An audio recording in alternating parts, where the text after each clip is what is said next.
Hello students, आप सभी लोगों का री क्लासेस के इस ऑनलाइन प्लेटफॉर्म पे स्वागत है। तो जैसा कि बच्चों हम लोग प्रीवियस क्लास में हम लोगों ने क्या पढ़ा था, हमने आपको हाफ सेल का क्या बताया था, हाफ सेल बताया था मैंने आपको, फिर उसके लिए रिएक्शन बताया था, फिर उसके लिए नस्ट इक्वेशन लिखना बताया था, फिर उसका रिप्रेजेंटेशन मैंने आपको बताया था। ठीक, तो आज की क्लास में हम लोग आगे चलते हैं। आज हम लोग कैथोड हाफ सेल के बारे में चीज़ें डिस्कस करेंगे। ठीक है, कैथोड हाफ सेल के बारे में सारी चीज़ें डिस्कस करेंगे। चलिए हेडिंग डालिएगा, कैथोड हाफ सेल।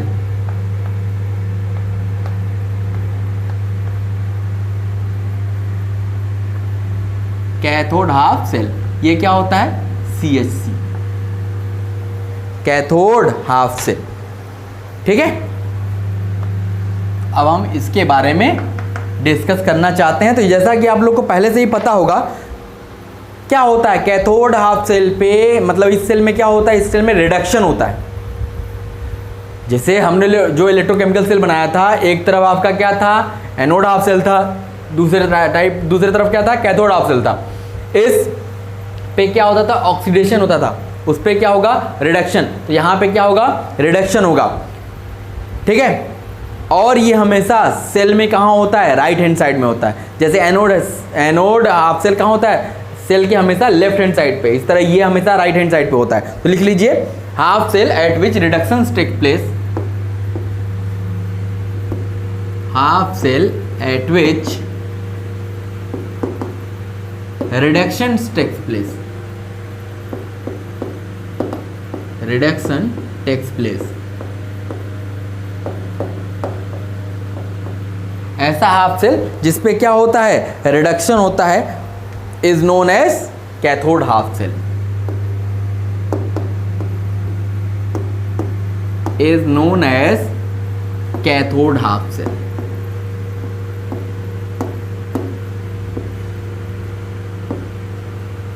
इसको हम लोग क्या बोलते हैं, कैथोड हाफ सेल बोलते हैं। And it is present on the right hand side of the cell, it is present on the right hand side of the cell.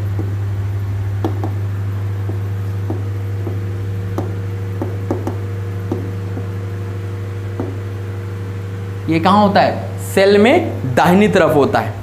And it is positive terminal of cell, and it is positive terminal of battery।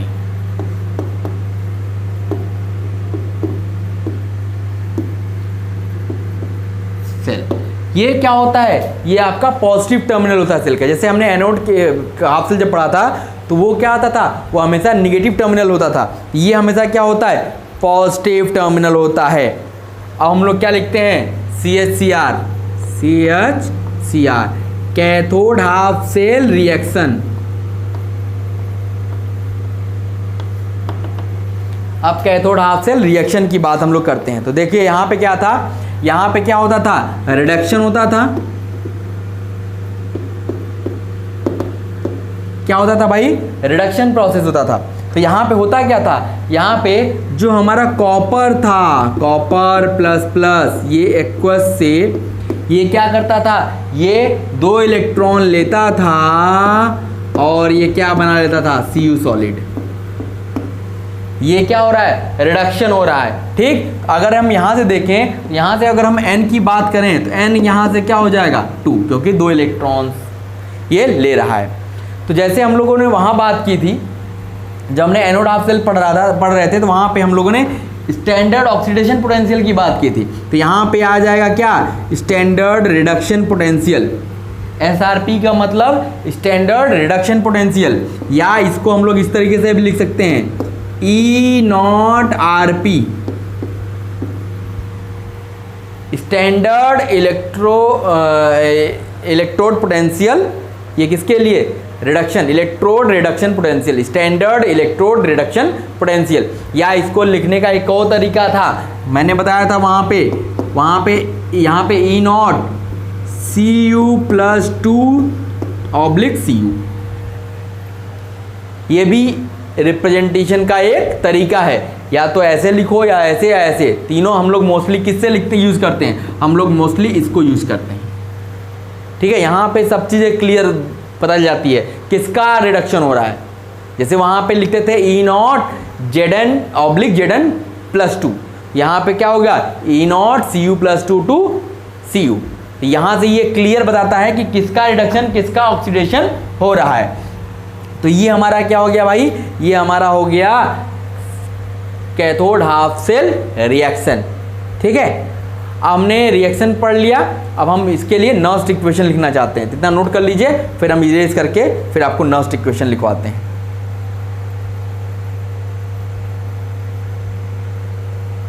हो गया बच्चों, erase कर दिया जाए।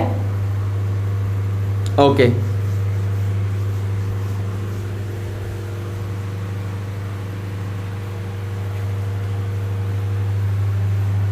देखिए अभी cathode half cell के बारे में बात कर रहे हैं। अब हम लोग लिखेंगे क्या, Nernst equation. Nernst equation for CHC cathode half cell के लिए। अब देखिए ये जो हम लोग कीवर्ड्स में फॉर्म में लिखते हैं, इसको आप याद रखा कीजिए। NE का मतलब नर्स्ट इक्वेशन लिख रहे हैं, और किसके लिख रहे हैं, लिए लिख रहे हैं कैथोड हाफ सेल के लिए। तो अब देखो इसको लिखने के लिए हमने क्या बताया था, जैसे वहाँ पे जब कैथोड हाफ सेल की एनोड हाफ सेल की बात कर रहे थे, तो वहाँ पे हमने क्या लिखा था, यहाँ पे अब हम E किसका, कैथोड हाफ सेल का, तो यहाँ पे इसको रिप्रेजेंट करने का क्या होगा, Cu प्लस 2 ऑब्लिक Cu। ठीक है, इज इक्वल टू, अब ये standard electrode potential, electrode reduction potential E0 Cu plus 2 oblique Cu। ठीक, electrode reduction potential equal to standard electrode reduction potential minus 0.059 by 2 log.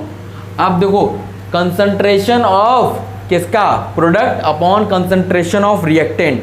तो यहाँ पे प्रोडक्ट Cu से Cu solid बन रहा है, तो ऊपर सॉलिड आएगा। सॉलिड का कंसंट्रेशन हमने क्या बोला था, 1 लेने के लिए, और नीचे क्या आएगा, कंसंट्रेशन ऑफ रिएक्टेंट प्लस 2। ठीक है, अब हम लोग इसी को और किस फॉर्म और क्या लिख सकते हैं, इसी को अगर हम वहाँ पे 1/Cu प्लस 2 जो लिखा हुआ है, इसको अगर फिर से लिखें तो ये हो जाएगा Eu plus 2 oblique Cu is equal to standard electrode reduction potential. अब देखो, अब ये अगर हमने यहाँ से इसको ऊपर किया तो यहाँ माइनस एक बाहर आ जाएगा, तो प्लस हो जाएगा 0.059 by 2 log concentration of Cu plus 2। ठीक है, तो ये हमारा क्या हो गया, इसके लिए नर्स्ट इक्वेशन हो गई। क्या हो गई भाई, नर्स्ट इक्वेशन किसके लिए, कैथोड हाफ सेल के लिए। कैथोड हाफ सेल के लिए ये क्या है, नर्स्ट इक्वेशन है। ठीक है, अगर हम इन जनरल बात करें, अगर हम इन जनरल बात करते हैं तो इसको हम लोग कैसे लिखेंगे, इसको लिखेंगे ERP electrode reduction potential is equal to standard electrode reduction potential E0 RP plus 0.059 upon 2 log concentration of ion. क्योंकि यहाँ पे क्या आ रहा है, आयन ही आ रहा है, तो ये हमारा इन जनरल लिखने का तरीका है। ठीक है, तो ये हमने क्या लिख ली भाई, ये हमने लिख ली नर्स्ट इक्वेशन। क्या लिख लिया हमने, नर्स्ट इक्वेशन लिख लिया। अब यहाँ से अगर एक चीज़ देखो, यहाँ से अगर एक चीज़ पे ध्यान जाए आपका, तो यहाँ पे अगर हम कंसंट्रेशन ऑफ आयन, जो आयन का कंसंट्रेशन है, अगर ये बढ़ाते हैं, अगर आयन का कंसंट्रेशन हम बढ़ाते हैं तो इस लॉग की वैल्यू क्या होगी, बढ़ेगी, जिसकी वजह से क्या होगा, जो रिडक्शन पोटेंशियल है, इलेक्ट्रोड रिडक्शन पोटेंशियल है, ये भी क्या होगा, बढ़ेगा। ये भी क्या होगा, बढ़ेगा। अगर आप कंसंट्रेशन ऑफ आयन बढ़ा रहे हो तो इससे जो इलेक्ट्रोड रिडक्शन पोटेंशियल है वो भी क्या होगा, इंक्रीज होगा। तो इसका मतलब ERP जो इलेक्ट्रोड रिडक्शन पोटेंशियल है increases with increase in concentration of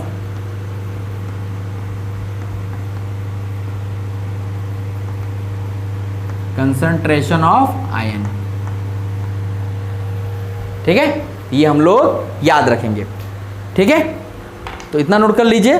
फिर हम लोग इसका रिप्रेजेंटेशन आपको बताते हैं कि कैसे इसको रिप्रेजेंट करना है। मेनली वही है, वो आपको क्वेश्चन में वही रिप्रेजेंटेशन दिया होगा, उसके थ्रू हमें पूरा रिएक्शन लिखना होगा, फिर उसके लिए नर्स्ट इक्वेशन लिखनी होगी, फिर उसके बाद हम लोग इलेक्ट्रोड पोटेंशियल निकाल पाएंगे। ठीक है, तो नोट कर लिया बच्चों आप लोगों ने? Okay,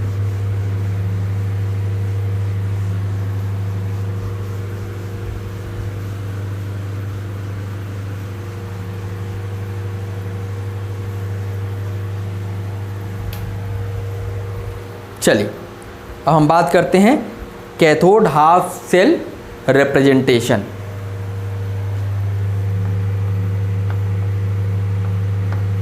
cathode half cell representation.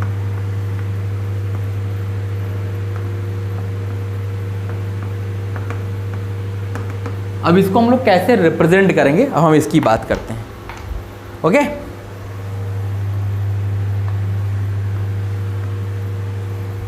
बहुत ध्यान से देखिएगा। देखो, जैसे वहां पे हमें एनोड सबसे लेफ्ट में मिल रहा था, यहां पे कैथोड आपको राइट में मिलेगा। मतलब और वहां पे हम लोग इससे इसको डिफरेंशिएट कर रहे थे, यहां पे हमको क्या मिलेगा, कैथोड मिलेगा। यहां क्या होगा, ये हमारा हाफ सेल इलेक्ट्रोलाइट,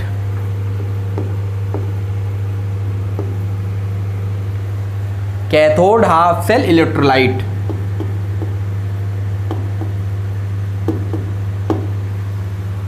यहां क्या होगा, कैथोड हाफ सेल इलेक्ट्रोलाइट होगा, इसका कंसंट्रेशन दिया होगा। ठीक है, तो आपको क्या मिलेगा, कैथोड। या इसको इस तरीके से भी लिख सकते हो, cathode half cell ion. Cathode half cell ion से क्या मिलेगा, कैथोड। ठीक है, ये एक तरीका हो गया। दूसरा तरीका हम लोग क्या लिखेंगे, हम लोग सीधे उससे ज्यादा आपको व्यू मिलेगा। जैसे इधर हाफ सेल इलेक्ट्रोलाइट में हम लोग क्या लिया था, कॉपर सल्फेट CuSO4, ये क्या था, एक्वस। ठीक, इसका मान लिया C1 मोलर लिया था, C1 मोलर। और इधर क्या मिला था, ये मिला था आपको Cu सॉलिड। इस तरीके से भी लिख सकते हैं। और अगर हम लोग आयन के फॉर्म में लिखना चाहें तो इसको कैसे लिखेंगे, Cu+2 aqueous oblique Cu solid. तो ये हमारा क्या हो गया, ये हमारा रिप्रेजेंटेशन हो गया। ये हमारा रिप्रेजेंटेशन हो गया किसका, कैथोड हाफ सेल का। समझ में आ गया? जैसे एनोड का था उसी तरीके से कैथोड है। वहां पे इधर एनोड हुआ करता था, इधर इलेक्ट्रोलाइट हुआ करता था। यहाँ पे क्या है, इलेक्ट्रोलाइट इधर, कैथोड इधर। जस्ट उसी का क्या है, उल्टा है। ठीक है, तो इसको नोट कर लीजिए। फिर अब हम लोग आगे चलेंगे और हम बात करेंगे, हम लोग कंप्लीट सेल के बारे में बात करेंगे। अभी हम लोगों ने हाफ सेल की बारे में बात किया, अलग अलग हाफ सेल का हमने सारी चीज़ें देखी, नर्स्ट इक्वेशन देखा, रिप्रेजेंटेशन देखा। ठीक है, तो अब हम लोग चलेंगे कंप्लीट सेल। ओके, नोट कर लिया, इरेज कर दिया जाए। Okay,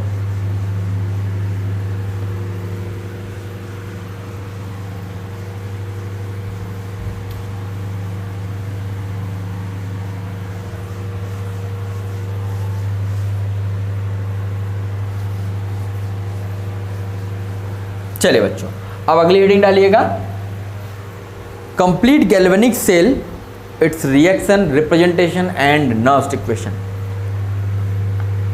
complete galvanic cell,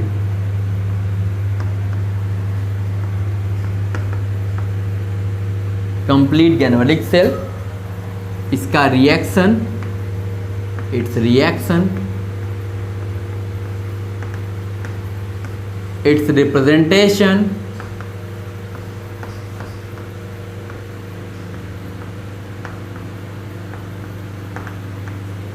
and Nernst equation,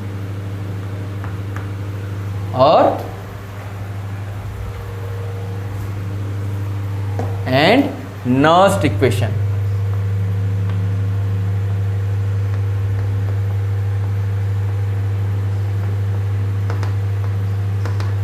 अब हम लोग कंप्लीट सेल के लिए सारी चीजें डिस्कस करेंगे। ओके, चलो, तो सबसे पहले हम लोग कंप्लीट सेल बनाना सीखते हैं, क्योंकि मैं बनाना सिखा चुका हूं। तो अब देखिए, इसको अब सिंपल ढंग से कैसे बनाना है ये देखिएगा। आपने क्या किया,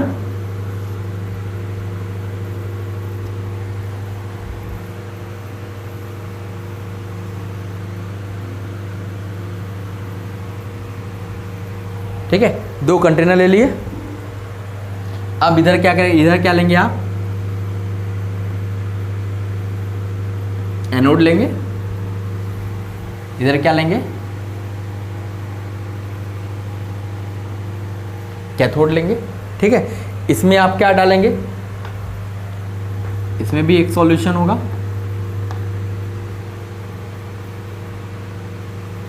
अब हम इसमें क्या डालेंगे, हम लोग इसमें सॉल्ट ब्रिज डालेंगे।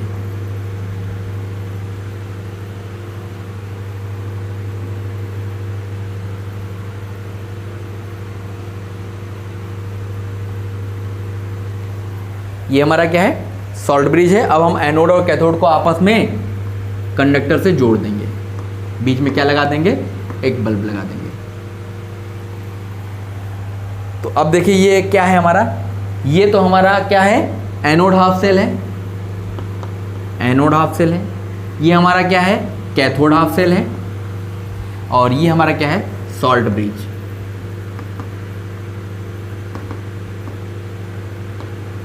बन गया हमारा गैल्वेनिक सेल।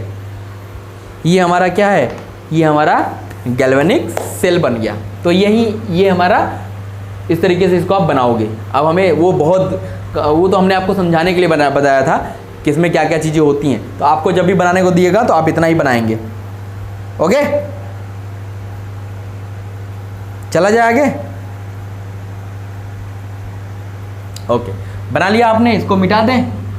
चलो, तो अब देखो, जो हम ये हाफ सेल्स बना रहे हैं, ये 5 टाइप के हाफ सेल्स होते हैं।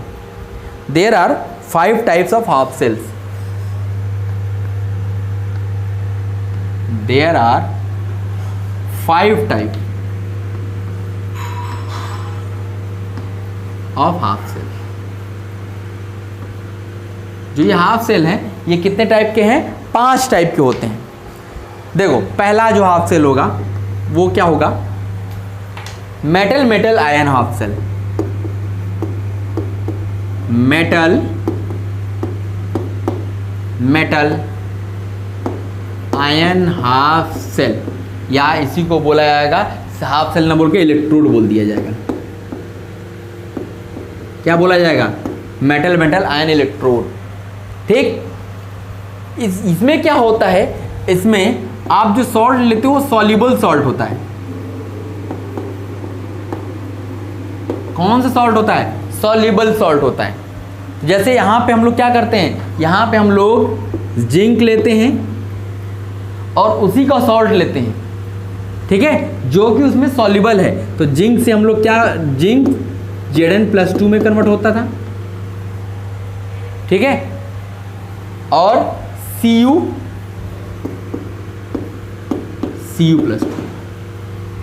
ठीक है। अगर हमने कॉपर लिया है तो कॉपर का ही सॉल्ट लिया था, copper sulphate CuSO4।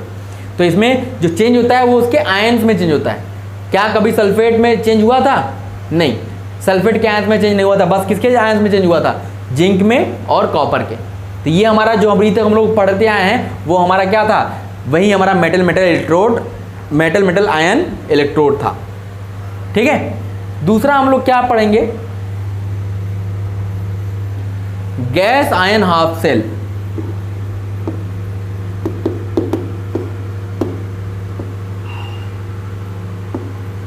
Gas ion half cell या इलेक्ट्रोड। देखो गैस मतलब हो गया कि आप जो जैसे H2 लिया तो आपको H2 की गैस, जो गैस लेंगे उसी का आयंस भी हो लेंगे।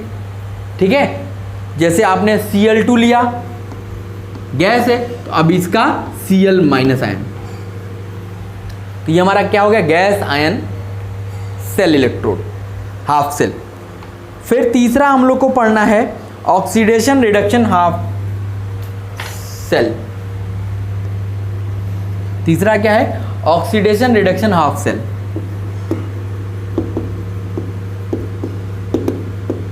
Oxidation reduction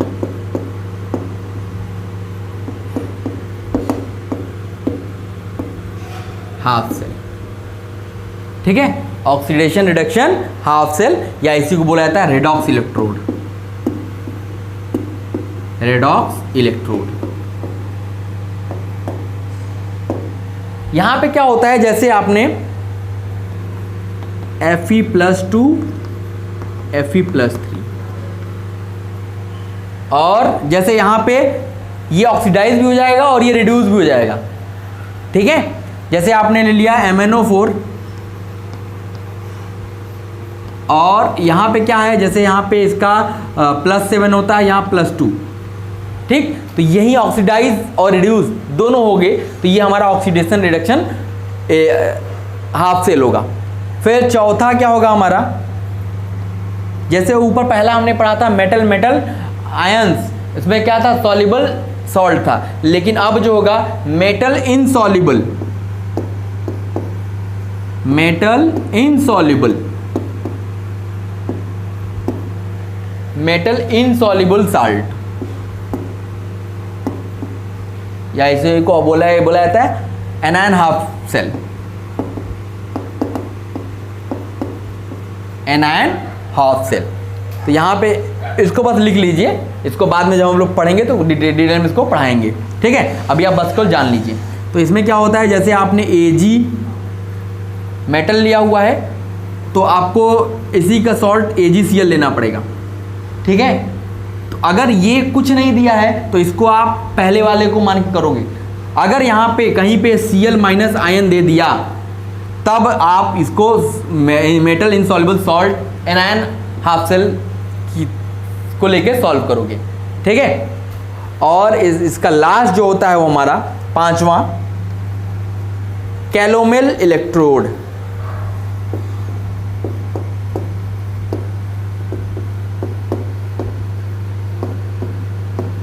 कैलोमेल electrode.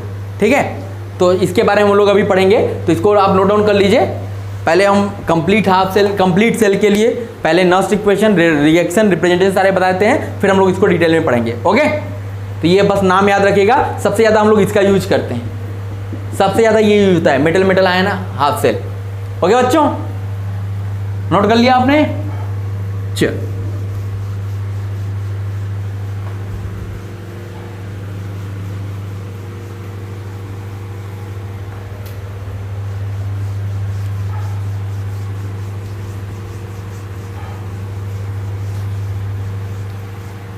चलिए अब हम रिएक्शन की बात करते हैं।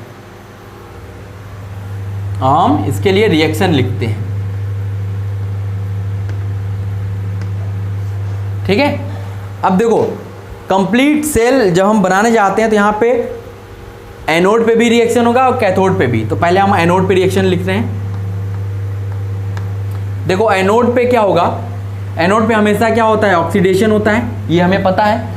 अगर हमने जिंक लिया है, जिंक रॉड, जिंक सॉलिड लिया, ये क्या होता है? ऑक्सीडाइज होता है। और ये किस में कन्वर्ट होता है Zn+2 इलेक्ट्रॉन। ये हमारा क्या हो गया एक्वस। ठीक है, अगर हम इसके इलेक्ट्रोड पोटेंशियल की बात करें, स्टैंडर्ड इलेक्ट्रोड पोटेंशियल, तो E0 Zn to Zn+2 इसकी वैल्यू क्या होती है, स्टैंडर्ड है, इसकी वैल्यू आपको गिवन होगी, इसकी वैल्यू होती है +0.76।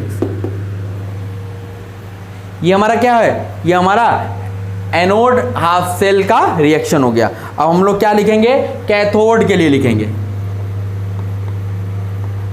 और कैथोड पे आपको क्या होता है पता है, रिडक्शन होता है। तो यहां पे क्या होगा, यहां पे जो हमारा Cu+2 है, ये क्या करेगा, 2 इलेक्ट्रॉन लेगा और ये Cu सॉलिड में कन्वर्ट हो जाएगा। ठीक है, ये हमारा एक्वस। ठीक, इसके लिए जो स्टैंडर्ड रिडक्शन पोटेंशियल होता है E0 Cu+2 Cu, इसकी वैल्यू क्या होती है +0.34। अब देखिए, अब हमें क्या करना है, कंप्लीट रिएक्शन लिखना है, तो हम क्या करेंगे, इसी को ऐड कर दें, इसी को ऐड कर देते हैं। तो देखिएगा ये तो कैंसिल आउट हो जाएगा। ठीक, तो अब ये क्या हो जाएगा, Zn solid plus Cu+2 aqueous gives Cu solid plus Zn+2 aqueous. ठीक, ये हमारा रिएक्शन हो गया। अब अगर हमें स्टैंडर्ड रिडक्शन पोटेंशियल सेल के लिए निकालना होगा, अब ये तो हाफ सेल के लिए था, ये भी हाफ सेल के लिए था, अब हम यहाँ पे पूरे सेल के लिए लिख रहे हैं E0 सेल। अब ये क्या होगा, इन दोनों को ऐड कर दीजिए आप, तो ये क्या हो जाएगा 7 + 6 10 7 4 10 7 3 10 11। ठीक है, 1.1 इलेक्ट्रॉन वोल्ट। ठीक है, और यहाँ पे n की वैल्यू कितनी है, n की वैल्यू हो गई 2। ठीक है, तो ये हमारा क्या हो गया, ये हमारा रिएक्शन हो गया। समझ में आ रहा है, ये हमारा रिएक्शन हमने लिख लिया। इसको नोट कर लीजिए।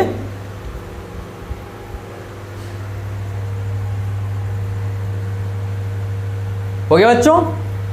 अब देखिए, अब जो हम लोग E0 सेल के लिए लिख रहे हैं, उसको लिखने के 3 फॉर्मूले हैं।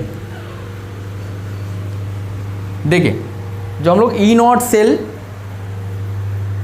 जो हमारा E0 सेल है, इसको लिखने के 3 फॉर्मूले हैं। देखिएगा, ये क्या होगा, ये आपका E0 oxidation potential of anode plus E0 reduction potential of cathode. ठीक, अगर एनोड पे ऑक्सीडेशन पोटेंशियल ले रहे हैं तो कैथोड पे रिडक्शन पोटेंशियल लेना पड़ेगा, और ये क्या होगा, दोनों ऐड हो जाएंगे। अगर आपने इस पे E0 ऑक्सीडेशन पोटेंशियल लिया हुआ है एनोड पे, और इस पे भी आप क्या करते हैं, ऑक्सीडेशन पोटेंशियल ही ले लेते हैं, तो अब ये क्या हो जाएगा, E0 oxidation potential of cathode. तो अब यहाँ क्या आ जाएगा, माइनस आ जाएगा। ठीक, ऐसे ही अगर मान लीजिए आपने यहाँ पे E0 RP of cathode, reduction potential of cathode लिखा है, तो अब ये क्या हो जाएगा, minus sign E0 oxidation potential नहीं, रिडक्शन पोटेंशियल ऑफ एनोड। यहाँ पे ऑक्सीडेशन पोटेंशियल एनोड का और रिडक्शन पोटेंशियल ऑफ कैथोड है। यहाँ पे क्या है, एनोड का ऑक्सीडेशन पोटेंशियल, यहाँ पे कैथोड का भी ऑक्सीडेशन पोटेंशियल, यहाँ पे एनोड कैथोड का रिडक्शन पोटेंशियल, और यहाँ पे एनोड का रिडक्शन पोटेंशियल। तो ये फॉर्मूले हैं, इसको आपको याद रखना है। तो आपको कोई भी किसी से भी आप वैल्यू कैलकुलेट कर सकते हैं। ये जो 3 फॉर्मूले हमने पढ़े, ये 3 आपके किसके लिए भी एप्लीकेबल होंगे, ई सेल के लिए भी। तो अगर हम ई सेल के लिए लिखना चाहते हैं, ई किसके लिए, सेल के लिए, तो ई सेल के लिए भी पूरा यही हो जाएगा। तो बस यहाँ से नॉट हट जाएगा, E O P of A plus E R P of C is equal to E O P of A minus E O P of C is equal to E R P of C minus E R P of A. तो ये तीनों फॉर्मूले आपके E cell के लिए भी applicable होंगे। ठीक है, बस यहाँ पे स्टैंडर्ड इलेक्ट्रोड पोटेंशियल सेल का निकालना चाहते हैं तो यहाँ पे स्टैंडर्ड रखेंगे। अगर आप इलेक्ट्रोड पोटेंशियल सेल का निकालना चाहते हैं तो यहाँ पे इलेक्ट्रोड पोटेंशियल आ जाएगा। बस ये डिफरेंस है। ठीक है, तो अब ये नोट कर लीजिए। अब हम इसके बाद नर्स्ट इक्वेशन लिखते हैं, किसके लिए, कंप्लीट सेल के लिए। ओके, हो गया बच्चों? ओके, अब देखिए, अब हम लिखना चाहते हैं नर्स्ट इक्वेशन।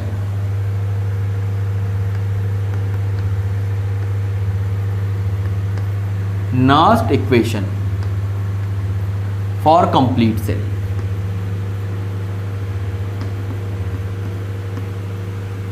कंप्लीट सेल के लिए अब हम नर्स्ट इक्वेशन लिखना चाहते हैं। ठीक है, तो देखिएगा यहां पे क्या होगा, E cell is equal to, यहां क्या आता है, ई नॉट सेल, ठीक, माइनस 0.059 बाई 2 लॉग। अब देखो, जब हमने कंप्लीट रिएक्शन लिखा तो वहां पे क्या बना है, एक तरफ आपका क्या था, Zn सॉलिड और Cu+2 एक्वस, और इधर क्या था, Zn एक्वस, Zn+2 एक्वस और Cu सॉलिड। तो सॉलिड का तो हमें प्रोडक्ट में लिखना नहीं है, 1 होता है। तो हम यहाँ पे क्या आएगा, यहाँ पे प्रोडक्ट में कंसंट्रेशन किसका आएगा, इधर क्या था, Zn+2, इधर क्या था, Zn+2, ये हमारा प्रोडक्ट था, और इधर क्या था, रिएक्टेंट, इधर क्या था, Cu+2। ठीक है, तो अब हम लोगों ने ई सेल हमने निकाल लिया था। इसके लिए ये क्या था, 1.1 minus 0.059 by 2 log of Zn+2 upon Cu+2। ये हमारा क्या आ गया, ई सेल आ गया। अब देखिए, आपको क्वेश्चंस में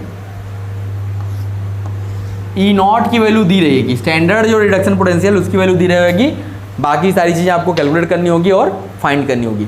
अब देखिए, अगर हम इसका ग्राफ बनाना चाहते हैं, अगर हम इसका ग्राफ बनाना चाहते हैं तो देखिए ग्राफ कैसे बनेगा।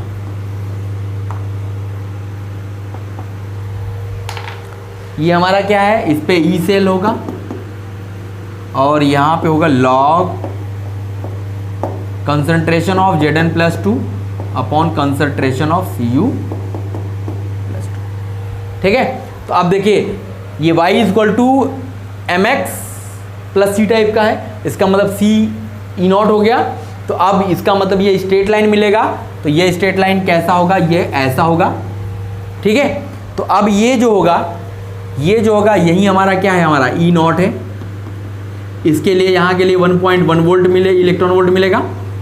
अगर हम इसके स्लोप की बात करें, अगर हम इसके स्लोप की बात करेंगे तो ये क्या हो जाएगा, 0.0 माइनस 0.059 बाई 2, ये हो जाएगा माइनस 0.059 बाई। तो ये हमारा क्या हो गया, ये हमारा ग्राफ हो गया। ठीक है, ओके।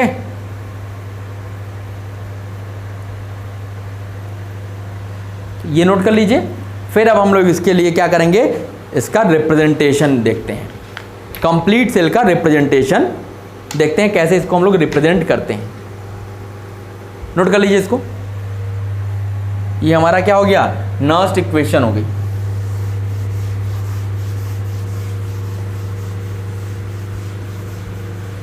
अब देखिए हम लोग कंप्लीट सेल का रिप्रेजेंटेशन देखते हैं। कंप्लीट सेल रिप्रेजेंटेशन,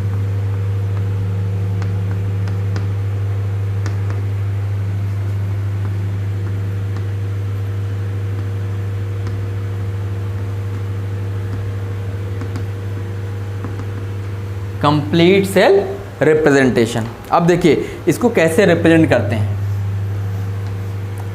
तो यहां पे रिप्रेजेंटेशन का तरीका क्या होता है, इधर तो आता है आपका anode half cell, anode half cell, ठीक।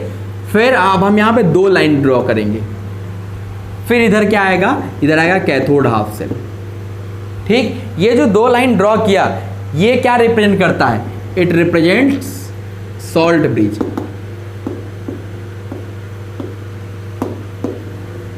It represents salt bridge. ये क्या रिप्रेजेंट करता है भाई, सॉल्ट ब्रिज को रिप्रेजेंट करता है। ये सॉल्ट ब्रिज को रिप्रेजेंट करता है। अब इधर क्या लिखना है, एनोड हाफ सेल। तो एनोड हाफ सेल लिखने का तरीका हमने बताया था, पहले क्या आता है, एनोड आएगा, फिर ये सिंगल जो कि इसको डिवाइड करता है, लाइन खींचेंगे तो इधर क्या आएगा, anode half cell electrolyte, anode half cell electrolyte, okay. अब फिर क्या आएगा, अब ये डबल लाइन आएगा जो कि सॉल्ट ब्रिज होगा।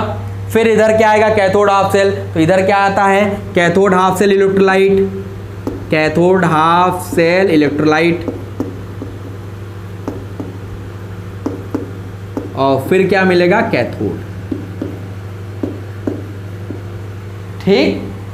इसको लिखने का एक और तरीका जो हमने वहां किया था, यहां क्या था, एनोड जिंक सॉलिड, इधर क्या था, जिंक सल्फेट, इसका मान लिया C1 मोलर लिया, ठीक। फिर इधर क्या, इधर इलेक्ट्रोलाइट लिखना है तो इधर क्या लिए थे हमने, कॉपर सल्फेट एक्वस, ये मान लिया C2 मोलर ऑब्लिक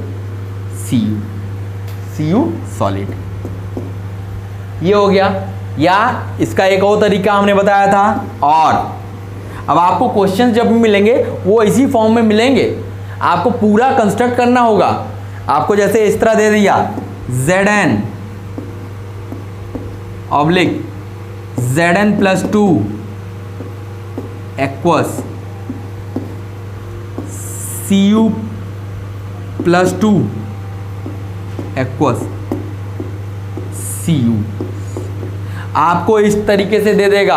अब इससे आपको पूरा बनाना पड़ेगा, आपको इससे रिएक्शन लिखना पड़ेगा, रिएक्शन से फिर उसके बाद उसका नर्स्ट इक्वेशन लिखना होगा, फिर नर्स्ट इक्वेशन से हम लोग क्या निकालेंगे, इलेक्ट्रोड पोटेंशियल फाइंड आउट करेंगे। देखो ये क्वेश्चन में आपको मेनली यही मिलेगा, इसलिए इसको याद रखिएगा कि यहाँ पे इसका बस कंसंट्रेशन दिया रहेगा, यहाँ पे इसका जैसे कंसंट्रेशन C1 मोलर, यहाँ पे इसका कंसंट्रेशन C2 मोलर। अब इसके बाद सारी चीज़ें आपको डिस्कवर करनी है, आपको इससे पूरा इक्वेशन लिखना पड़ेगा, रिएक्शन लिखना पड़ेगा। जब रिएक्शन लिख लेंगे तब आपको नर्स्ट इक्वेशन लिखना पड़ेगा, नर्स्ट इक्वेशन लिखेंगे तब आपको चीज़ें पता चलेंगी। और वहाँ पे E0 जो सेल का होता है वो आपको गिवन रहेगा, जो स्टैंडर्ड रिडक्शन पोटेंशियल है या स्टैंडर्ड ऑक्सीडेशन पोटेंशियल है वो आपको गिवन रहेगा। बाकी सारी चीज़ें किसका किस में ऑक्सीडेशन हो रहा है, किसका किस में रिडक्शन हो रहा है, और कौन सा सॉल्यूशन लेना है, ये सॉल्ट कौन सा लेना है, ये हमको यहीं इसको देख के पता करना पड़ेगा, ठीक है। तो ये हमारा कंप्लीट सेल का हमने आपको पूरी चीज़ बता दी। कंप्लीट सेल, गैल्वेनिक सेल कैसा होता है, कैसे बनता है, फिर मैंने उसका रिएक्शंस बताया आपको, फिर उसके बाद नर्स्ट इक्वेशन लिखनी बताई, फिर उसके बाद इसका रिप्रेजेंटेशन बताया। तो रिप्रेजेंटेशन में बस ये क्या होता है, यहाँ पे डबल लाइन आ जाती है, डबल लाइन आ जाती है, ये क्या शो करती है, ये सॉल्ट ब्रिज शो करती है। मतलब इधर एनोड हाफ सेल होता है, इधर कैथोड हाफ सेल होता है। अब एनोड हाफ सेल को कैसे डिवाइड करेंगे, इधर लेफ्ट हैंड साइड में एनोड रहेगा और इधर इसका इलेक्ट्रोलाइट, और यहाँ पे पहले इसका इलेक्ट्रोलाइट और इधर कैथोड। तो इस तरीके से सबसे लेफ्ट में क्या आता है, एनोड आता है, सबसे राइट में क्या आता है, कैथोड आता है। ये याद रखेंगे हम लोग, ठीक है। तो इस तरीके से अब हम लोग अगली क्लास में जब मिलेंगे तो इस पे बेस्ड कुछ क्वेश्चंस करेंगे, तो आपको इसका कॉन्सेप्ट समझ में आएगा। ठीक है, कैसे इसको हम लोग क्वेश्चन यहाँ से उठाते हैं और उसके बाद सारी चीज़ें हम लोग फाइंड करते हैं। ओके बच्चों, तो आज की क्लास के लिए बस इतना ही, फिर अगली क्लास में हम लोग मिलते हैं तो इसके आगे की चीज़ें कंटिन्यू करते हैं। Okay, thank you.